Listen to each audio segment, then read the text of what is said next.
This podcast is sponsored by Talkspace. You know when you're really stressed or not feeling so great about your life or about yourself? Talking to someone who understands can really help. But who is that person? How do you find them? Where do you even start? Talkspace. Talkspace makes it easy to get the support you need. With Talkspace, you can go online, answer a few questions about your preferences, and be matched with a therapist. And because you'll meet your therapist online, you don't have to take time off work or arrange childcare. You'll meet on your schedule, wherever you feel most at ease. If you're depressed, stressed, struggling with a relationship, or if you want some counseling for you and your partner, or just need a little extra one-on-one support, Talkspace is here for you. Plus, Talkspace works with most major insurers, and most insured members have a $0 copay. No insurance? No problem. Now get $80 off of your first month with promo code SPACE80 when you go to Talkspace.com. Match with a licensed therapist today at Talkspace.com. Save $80 with code SPACE80 at Talkspace.com.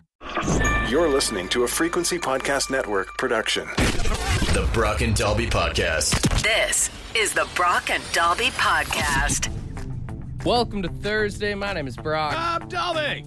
How the heck we doing, brother? Doing good, man. How are you today? Trying to figure things out. They updated my computer yesterday, and I didn't have anything. I didn't even have the show intros. I just got that in last minute, so if things go wrong today, that's why. There you go. We're putting the caveat out on the show. If anything goes wrong, it's not our fault. Just deal with it. I don't even remember my Facebook password. God, you know, now that you think about Just because it's been logged in for so long. I got everything saved in, like, password managers and stuff like that. Like, I, honest to God, feel like, I don't know why. Apparently here, sitting in the same room, my computer was more upgraded than yours, so I didn't have to go through this. But I feel like I would be sweating just as hard if I had to be in your seat today. I know, I'm like logging into everything this morning, and I'm like, which password did I use? Yeah, but that's the thing, right? Is like, because you're not supposed to reuse passwords. That's a big no-no. And you're not supposed to write your passwords down. So we're all just being asked in times where we all have the least memory retention and focus of all of human history. We're just being asked to remember these huge strings of characters and letters and numbers. It's the dumbest thing to say, and maybe I probably shouldn't say it on the radio. I just keep adding numbers to my different passwords. So I'm like, is that one a 1? Is that one a 3, a 4, a 5? Well, the good news is what that means is you are only a matter of time away from logging into all of your accounts. As long as you remember that core chunk. The problem is some of them are like, you get 3 tries. Oh, and then it makes you redo the password, or it just locks the account. Yeah. That's true. I didn't even think about that. Like, all of our stuff is so online now that it could just take one bad login attempt, and you're just like, well, you don't have this anymore. I know. That's why I kind of don't hate the facial recognition stuff. Dude, my Android phone has really started to allow me to use my fingerprint scanner to get into, like, my banking, my phone app, all that stuff. And it's great. It's honestly, there are apps I have stopped using because it won't let me use biometrics to get into the account. I will never give my fingerprint to Facebook, though. Facebook is the line for you? Brother, they were selling our information to the Russians. I don't need my fingerprint going out there. I hate to tell you, I get where you're coming from. Absolutely no one should trust Meta. It's scary how ingrained in our lives they are. They got it. They already got it, brother. That's they true. got everything. They know about everything you. they need to know at this point. If the only thing the Russians don't have on you by now is your thumbprint, I don't think that's what's going to save They you. probably already have my bank account, and I'm not worried about that, to be honest. There ain't nothing in there the Russians want. Well, hey, here we are. We're on the air, and at least that's got to count for something. And again, if anything goes wrong, blame it on IT. This is the Brock and Dalby Podcast. We just finished watching the trailer for the new Anaconda movie, which stars Jack Black and Paul Rudd. Which, what a dynamic duo. It actually looks really good, considering we always talk about how Hollywood's run out of ideas. Right, and I think we've even talked about this one when they first started talking about, did you know they're remaking Anaconda? We were both like, but why? The breakdown is it's two friends who love the original movie and they want to make their own version. Right. So they make like an indie kind of flick. They go out somewhere in like South America. Yeah. And yada, yada, yada. I don't know. It looks hilarious. You got to check out the trailer for yourself. And I'm happy they made it a comedy. Right, because the first one was unintentionally hilarious. Well, not for me. I was 4 years old when that movie came out. Well, a little young to be watching it. Anaconda is the reason why I hate snakes. Really? Dude, because remember that trailer was on TV like every commercial break? Oh, absolutely. And then if you grew up watching TBS, Pichu TV, any of that Always stuff, on TV. always on in its edited glory. And I've watched it now, and you're right. It's a terrible movie, but that movie it kind of like how people are terrified of clowns because they watched It growing up. Like even the sight of a red balloon just floating can like set I people just off. assumed all snakes were that big. That they were all massive creatures. Yeah. The idea of going to the jungle or going to South America was an absolute no for me, dog. You know what though? I can't make fun of you. I remember when I was younger and I watched and this is gonna sound dumb, but when I first watched Shawshank Redemption, probably also on Peachtree TV or whatever it was, I was left after watching that movie with an unhealthy fear of being wrongly accused for a crime. Like it was stuck in my head in my younger years that like people just went to jail all the time for crimes they didn't commit. And then you're going to have to crawl through a sewer pipe. And then I was going to have to try and chisel my way out of prison to prove my innocence. The Brock and Dalby Podcast. The Brock and Dalby Podcast. What's a movie that gave you a real-life fear? E.T. Still paranoid and petrified of things in the closet, behind shower curtains.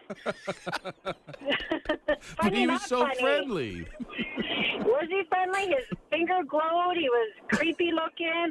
Somebody got me an E.T. for my birthday once, and I tied his arms around his back and threw it at the bottom of my toy box and never looked at it or played with it again. And I was 7. That was a few years ago. I was 7 and still paranoid and petrified and scarred to this day. I think my favorite is that you didn't even throw out the toy. You wanted to keep it somewhere you knew it would be. Well, all that, and just in case that person came to my house again and wanted to see that I still had that toy, I wanted to be polite as a young child, I guess. Nobody was more terrified about the government coming out and saying that aliens were real than this lady. Yeah. Thanks for calling. A lot of people saying Poltergeist made them scared of clowns. Yeah, Was that's a big another one. Cujo was another one, made them scared of dogs. I did not like that one as a kid. It didn't turn me off of dogs, but I did look at any dog that was angry in a certain way. Decent amount of people saying Friday the 13th made them scared of swimming. We do have someone on the line. You had a pretty unique answer. Could you share? Yeah, as a kid, Super Size Me was like a real kind of wake-up call to how bad McDonald's can be. Like the documentary? Yeah. And honestly, like all through like elementary, high school, kind of turned me off McDonald's, but university came around and we got back on the train. Well, that's as soon as you have to start buying your own food, all of a sudden a McDouble looks pretty promising. Yeah, that's right. You know what's funny is I remember as a kid, my mom went to Blockbuster, rented that movie, put it on, got us McDonald's thinking it was going to turn us away from it. Yeah. And we were just like, this is the life. Just sitting there eating away, like watching. As a kid, a guy eating McDonald's for 30 days straight, you're like, this is the dream. Yeah, and then you see all the side effects at the end. I mean, I'm living most of them. Yeah.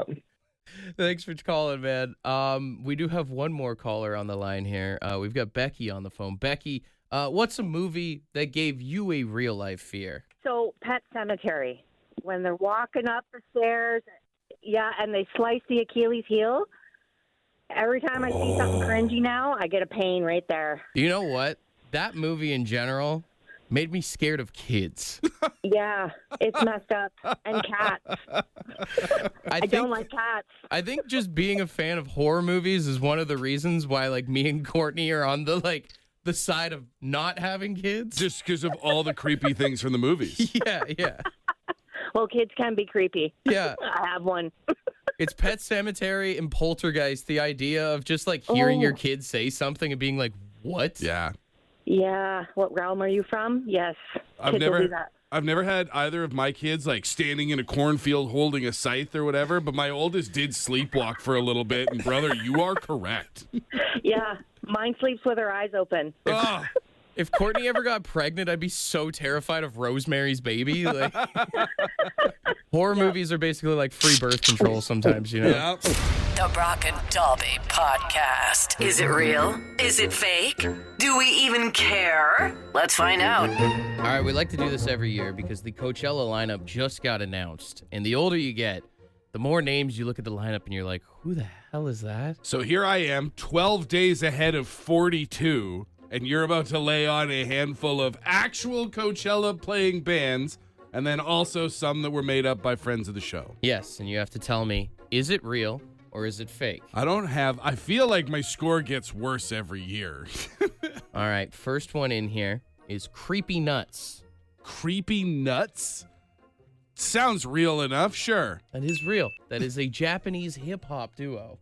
Okay, so I assumed it was a real band. In a million years, never would have landed on Japanese hip-hop. Right? Next one here is Fleshwater. Fleshwater? Please no. That can't be real.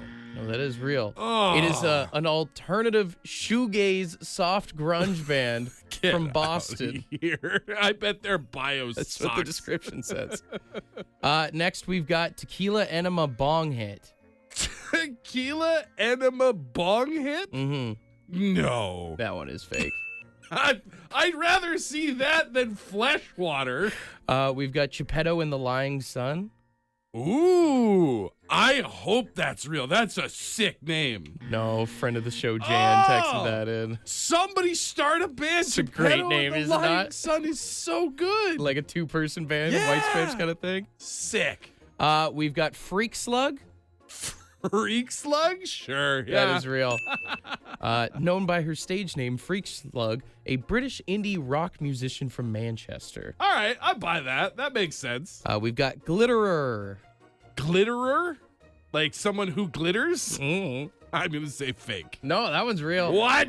Yeah, I don't know if you've ever heard of like the punk band Title Fight. Apparently, it's that guy's side project. Really? Well, if you'd have said title fight, I would have said real, so that counts for something. Woke Genital. Woke genital? Fake. Come on. Yeah, that one's fake. Okay, you got your eyes went up. I was like, no way. And finally, the Bob Baker Marionettes. The Bob Baker Marionettes? You know what? In a world where Jeff Dunham is famous, sure, that's real. Dude, and it's legit puppets. They're having puppets at Coachella. Amazing. Look at these things. These things are terrifying looking. Oh no, that's the kind of thing where if you stayed in like an old B&B, you'd run. Dude, if you're at a festival, you're at Coachella, and you're off something, what a terrifying thing to see. You know what? There's crazy. Out of all these pictures you just pulled up, there's the one in the middle there with all the puppets, and then the puppet master next to him, and he's creepy as hell too. Dude, someone's gonna have like acid flashbacks about this thing for the rest of their life. This is the Brock and Dalby Podcast. Crikey. It's time for animal impressions with Croc and Digby. Sorry, Brock and Dalby. All right, things are about to get a little kooky here this morning. We've got $100 in Lotto 649 tickets for animal impressions. Nobody won the jackpot yesterday, so the gold ball's up to $22 million. Pardon me. For this Saturday, guaranteed $1 million prize, and a classic $5 million jackpot as well. All right, I say it's getting a little kooky because someone suggested we use the kookaburra. I have always prided myself on being able to like roll my R's or roll up the. I have no idea how I would do that sound. No clue. Well, you're not one of our contestants. That's right. So, but we do ask if you're not one of our contestants like Dalby, you are a judge. So 762-555. Let us know who gets kooky here this morning. We've got 3 kooks on the line. We'll start with kook number 1. Hey, good morning. Who's this? Devin. Devin. All right, my man. I don't know if you've ever heard a kookaburra before, but this is what it sounds like.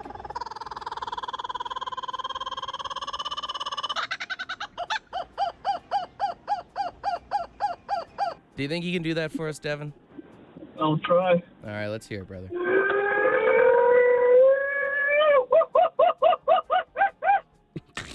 I thought it was an air raid siren going off. One thing I realized is everyone's just going to sound like a monkey. That's Yeah, it's got monkey vibes to it. Yeah, It's yeah. going to be tough to differentiate, but that's good effort, Devin. All right, Devin, stay on hold for us, okay? All right, we go to line 2 here. Kook number 2, what's your name? Coop number 2 is Frank. Frank. All right, man. Here's what we need from you.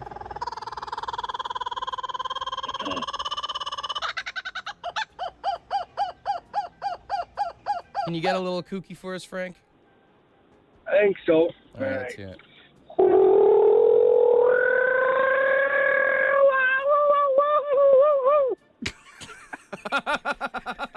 Just went full Wild Thornberry there. Yeah. Hey, you did try, Frank. That was an excellent effort. We appreciate it. All right, hang on here. All right, we move on to line 3. Kook number 3, what is your name? Good morning. It's Kook number 3, and it's Brandon. Brandon. All right, you've got to hear all the other kooks here this morning. What do you think of your fellow kooks? I'm feeling pretty confident. Okay. Ooh. All right, well, here's what we need.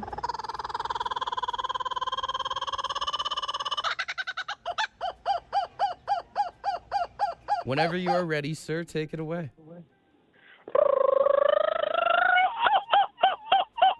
Wow. I mean, yeah. that deserves a ding. A round of applause. Woohoo! Thank you so much, guys. Man called his shot and delivered. $100 in Lotto 649 tickets coming your way, brother. Hell yeah, brother. Thank you so much. You're like Mark Messier in Game 6 right there. The Joe Namath of animal impressions. Hey, number one thing in life is to be confident. Well, if you're kooky enough to win the big jackpot on Saturday, you got some nickels and dimes for the fellas over here? More than nickels and dimes for you guys. Take us out to Australia to go see this bad boy in action or what? Yeah, brother. Thank you so much again. This is the Brock and Delby Podcast. The folks from JD Power, you know, the ones who've named every car ever made #1 in customer satisfaction. Yeah, I feel like TV. those are fake awards. They have done a new survey for the 20th year. They have put out the North American Airport Passenger Satisfaction Ratings. And good news for Canadian air travelers, every airport in Canada is bad. I mean, I could have told you that. So they asked 30,000 plus travelers on Labor Day for their ratings on like how things are going and that sort of thing. And they, out of a maximum score is 1,000.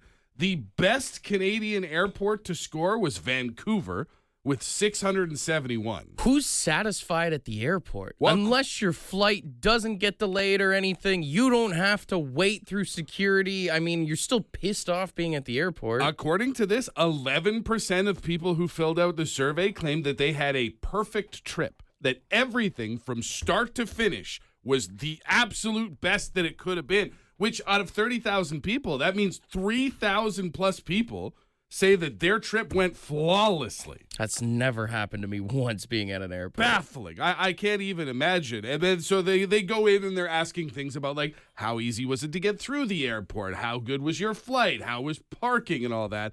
The one category where people really ramped up their scores was on shopping and eating in the airport. Dude, the most expensive things at the airport. You want to go get a sandwich? You want to get a bottle of water? It's like $9. That's what I'm trying to figure out. They're like, you know, the hinge point between having a good trip and a bad trip for a lot of people surveyed, according to this, was that they ate good food at an airport restaurant. And I'm just thinking, well, you're too rich to have problems. I've never gone to a Hudson News place and been like, you know what?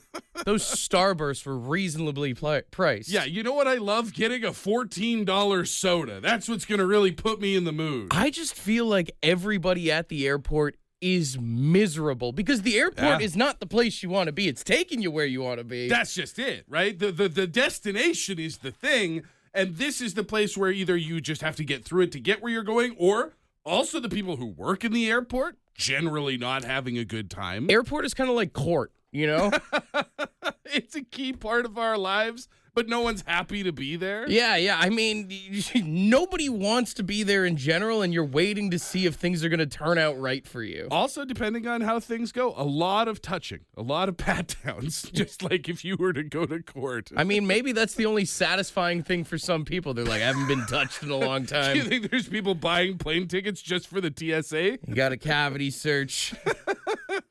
I don't know, officer. Maybe you better dig a little deeper. The Brock and Delby Podcast.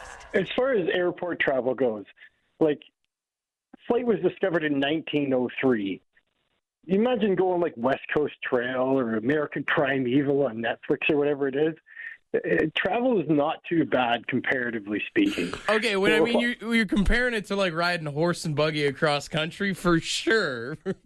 Well, I mean, even having to drive there or take the Via Rail or something like that, it's not too bad. The only positive thing about the airport is the fact that you can drink there.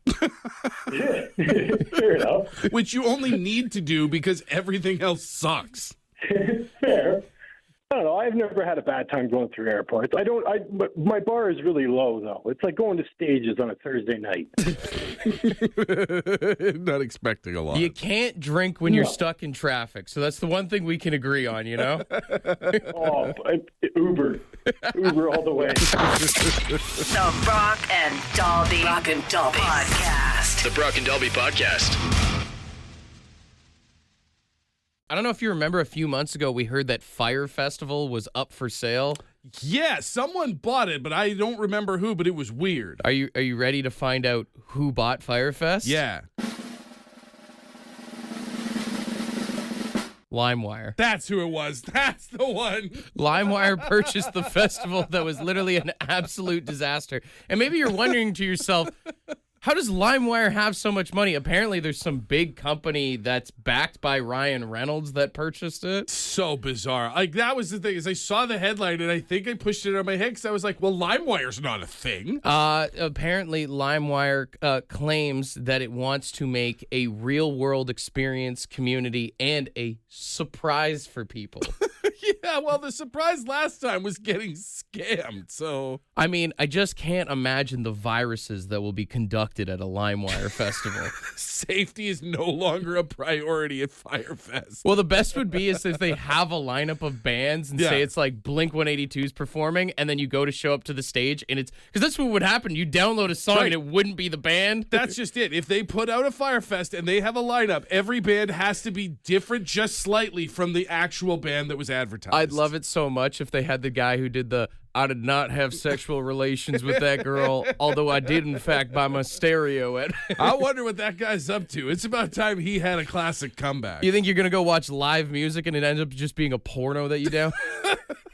Try explaining that to your parents. The Brock and Dalby Podcast. We were talking about the new Anaconda movie earlier, and, you know, we always joke about how Hollywood's run out of ideas. But we got a text from friend of the show, Ryan, and said they should reboot more scary movies as comedies like they did with this. And I kind of don't hate that idea because any remake or reboot of a movie is usually pretty...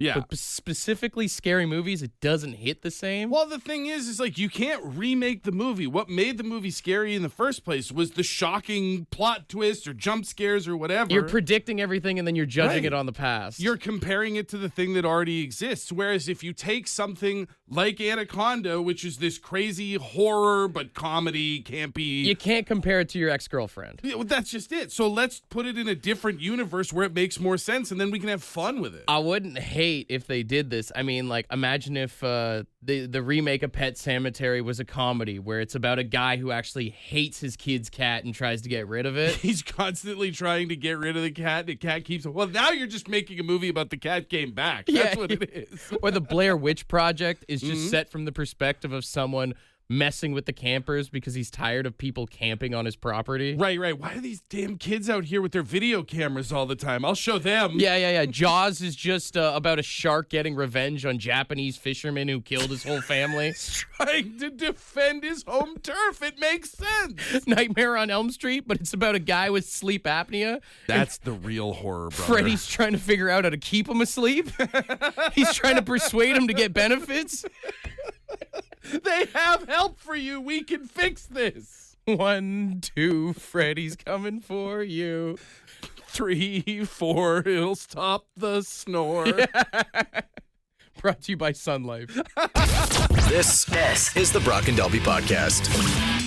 A woman from New Brunswick was recently arrested at the U.S. border after border officials claimed she had too many clothes. Too many clothes. So check this out. She showed up at the border. She told the agents that she was going to go see her fiance who lives in the States. Okay. And she was going to be staying there for 2 weeks. Now, the border agents obviously took like a search of her car, her luggage and stuff. They determined that she had more than 2 weeks of clothes in her car and other personal items and stuff like that. So they said, like, you can't come in. You're obviously fibbing or whatever. They thought she was jumping the border. She was going to stay a while. She then just tried to go to another border crossing where obviously she's an idiot. She didn't realize that her information's going to be popped up. Yeah, it's going to come up pretty quick. So now she got arrested. She was detained, and now she's got like a ban for a few years from the United States. Damn, that is going to put a real strain on that relationship. And she's trying to claim that she just brought extra clothes as one would usually do on a vacation. But I mean, that's the thing, right? So let's just say, and there's a difference between guys and gals, but she says she's going for 2 weeks. Dude, when I go on vacation with Courtney, she packs like a month worth of clothes when we go to Mexico. You want to have options, right? Like, that's the thing. I'm curious to know, had the border guard, like the person at the border, been female and maybe a little bit more understanding of the way certain people pack, would they have been like, oh, you go get it, girl? Hell, when I go on like a weekend trip, I bring like 7 pairs of underwear because you never know what's going to happen. Not me, man. I'm minimal. I'm like, all right, we're there for 5 days, 5 gitch. Let's go. On your diet? Seriously? This is the Brock and Delby Podcast. K-Rock's What the Bleep with the Trues.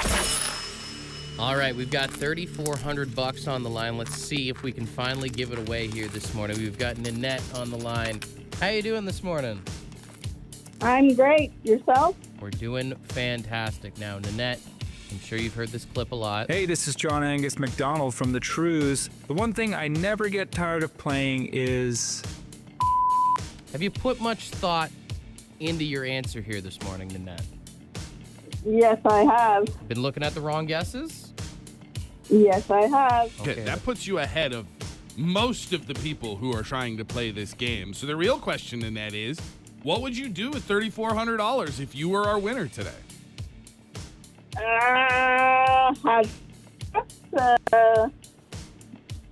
Not sure. Just put more thought into your guess than the prize. Spend it on... Probably, yes. Either that or she's so rich this isn't anything to sneeze at. No, I wish I was rich. All right, Nanette, well, let's see if you can crack the code here. Hey, this is John Angus McDonald from the Trues. The one thing I never get tired of playing is... For $3,400, what is your answer? Dad. Playing dad. I have seen this on the text line a lot, people saying that dad has to be the answer. What does playing dad mean? Like being a dad or pretending to be a dad? Being a dad, being there, being with your kids, doing dad-type stuff. Okay, you want to lock that in? Yes, I do. All right, let's see.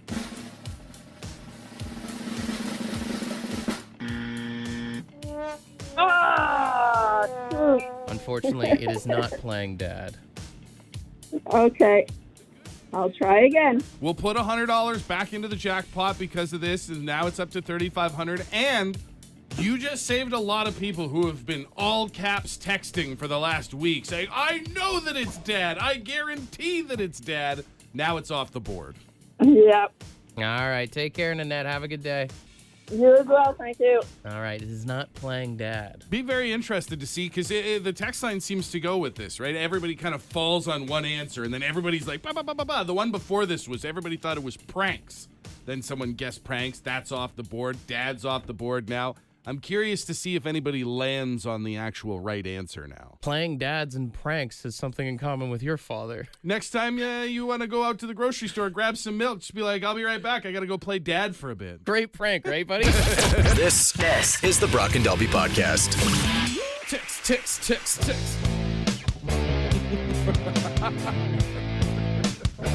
Send a text now.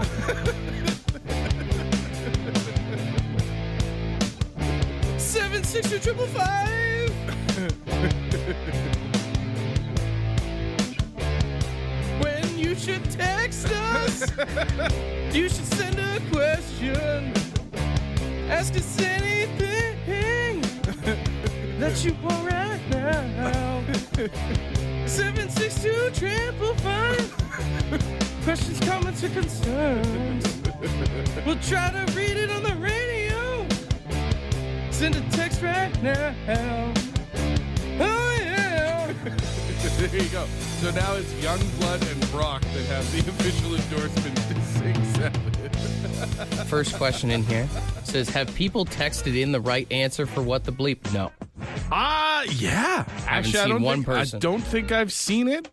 Now, I will say, I only look at the text inbox during the show. Yeah. I'm not that guy. I'm not opening it up at any point after 9. So maybe it's coming in the afternoon. I haven't seen it. As far as I know, don't get your hopes up is all I'm saying. Yeah. Someone said, is a gray squirrel just a really old black squirrel? And that kind of got my mind going, so I gave it a Google here. Okay. It says, no, a gray squirrel is not just an old black squirrel. They are the same species, just with different color variations. They have melanism. So they're just like humans, basically. Yeah, I mean, I was going to say, it sounds a lot like basically the difference between, black hair, red hair, brown hair, blonde hair, that sort of thing. They all got their own little patch of fur. Which is weird to think that squirrels can be racist. Do you ever see them chasing each other? That's all I'm going to think about now. You're right. It's legit. Moving on.